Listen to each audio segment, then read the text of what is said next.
그 결과 지난해 4분기 우리나라 GDP가 마이너스 0.2%를 찍었거든요. 오늘 이 영상 끝까지 보시면요. 경기 침체 시나리오별로 내 자산을 어떻게 지키고 재배치해야 하는지, 그리고 위기 속에서 오히려 수익을 내는 역발상 투자법까지 완벽하게 이해하실 수 있습니다. 피얼리가 데이터 기반으로 하나하나 정리해 드릴 테니까요. 끝까지 함께 해주세요. 특히 퇴직연금 DC형 가입자분들, 오늘 영상 꼭 메모하시면서 보시길 권합니다. 먼저 상황 정리부터 해볼게요. 트럼프는 2026년 1월 27일 한국에 대한 상호 관세를 기존 15%에서 25%로 올렸습니다. 여기에 철강과 알루미늄은 50%, 자동차는 별도로 25% 관세가 유지되고 있어요. 텍스 파운데이션 자료를 보면 미국이 전 세계를 상대로 관세 전쟁을 벌이고 있는데 한국은 대미 수출 의존도가 GDP 대비 9.4%로 직접 타격을 받는 나라 중 세계 6위입니다. 남의 나라 이야기가 아니에요. 이게 실물 경제에 어떤 영향을 미치고 있느냐? KEI 보고서에 따르면 한미 무역 수지가 전년 대비 11.1% 감소했습니다. 수출 증가세도 2.1%로 급격히 둔화됐고요. KDI는 올해 한국 GDP 성장률을 1.9%로 전망하고 있는데 이건 반도체 수출이 180% 급증한 덕분에 간신히 버티고 있는 수치예요. 반도체 하나가 한국 경제를 떠받치고 있는 구조인 겁니다. 그런데 반도체에도 관세 불확실성이 남아있어요. 여기에 이란과 미국 간 전쟁까지 겹치면서 유가가 급등하고 있잖아요. 코스피가 4월 21일 기준 6,219포인트로 사상 최고 부근이라 괜찮아 보일 수 있는데요. 이건 반도체 대형주가 끌어올린 착시 효과가 큽니다. 중소형주와 내수 관련주는 이미 상당히 빠져 있거든요. 중동 리스크로 변동성도 커지고 있고요. 겉으로는 괜찮아 보이는데 속을 들여다보면 상황이 녹록치 않은 거예요. 이런 상황에서 내 퇴직연금과 예적금은 어떻게 되는 걸까요? 스팀슨 센터 분석에 따르면 한국은 재정과 통화정책의 규율을 유지하면서 급격한 경기 침체에 대비해야 한다고 경고했습니다. KDI도 반도체 의존 성장 구조에서 높은 관세가 부과되면 수출 하방 압력이 심화될 거라고 봤고요. 정리하면 지금은 위기가 터지기 직전에 조용한 시기일 수 있다는 겁니다.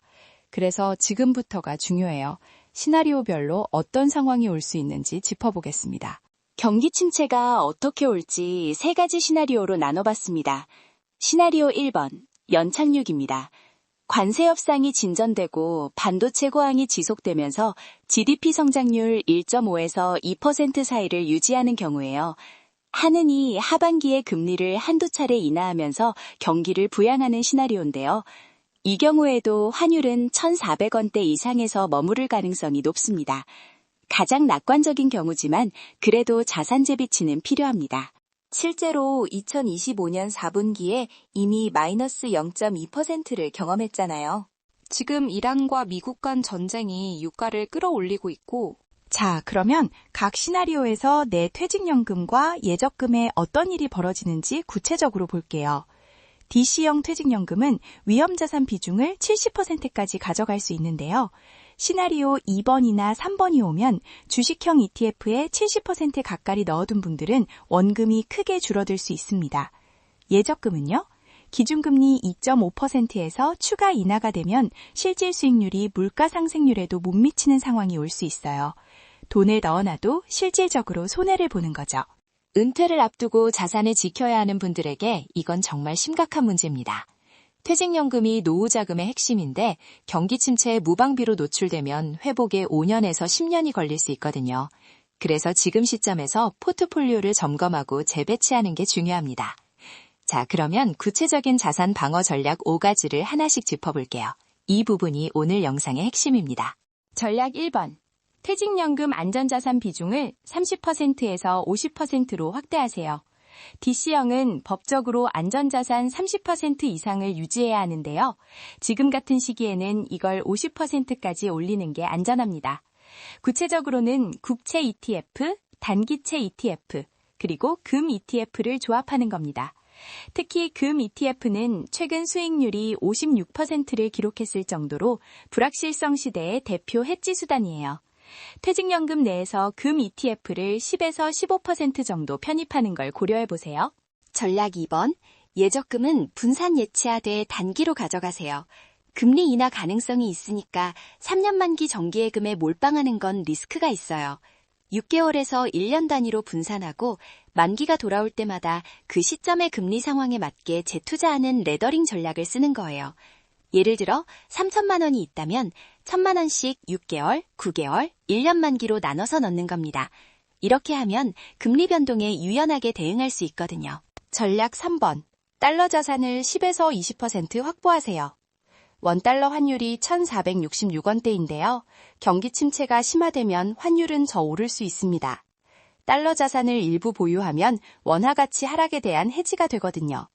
구체적으로 미국 국채 ETF, 달러 예금 또는 달러 MMF를 활용할 수 있어요. 퇴직연금에서는 미국 국채 ETF를 편입하는 게 세제 혜택까지 받을 수 있어서 효율적입니다. 다만 환율이 이미 많이 올라 있으니 한 번에 몰빵하지 말고 분할 매수하시는 게 좋아요. 전략 4번. 배당주와 리츠로 현금 흐름을 확보하세요. 경기 침체가 오면 주가 상승 차익을 기대하기 어렵잖아요.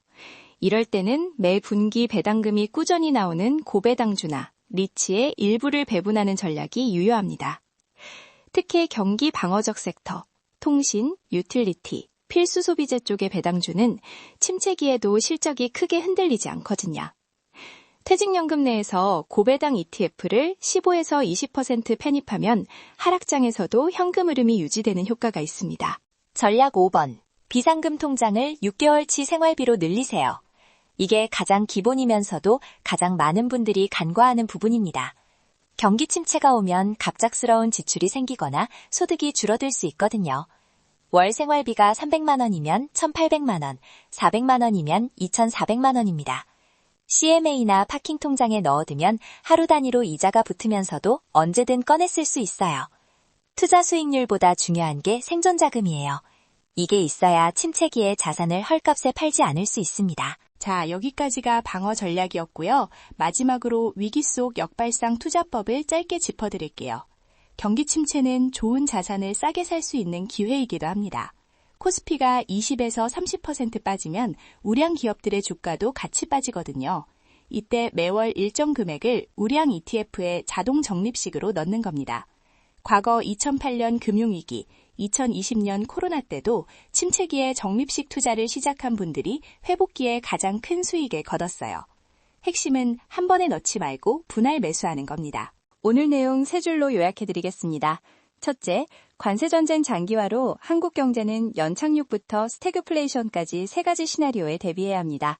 둘째, 퇴직연금은 안전자산 비중 확대, 금과 달러 해지, 고배당 현금 흐름 확보가 핵심입니다.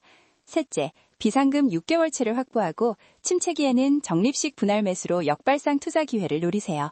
이 세 가지만 기억하시면 어떤 시나리오가 와도 자산을 지킬 수 있습니다.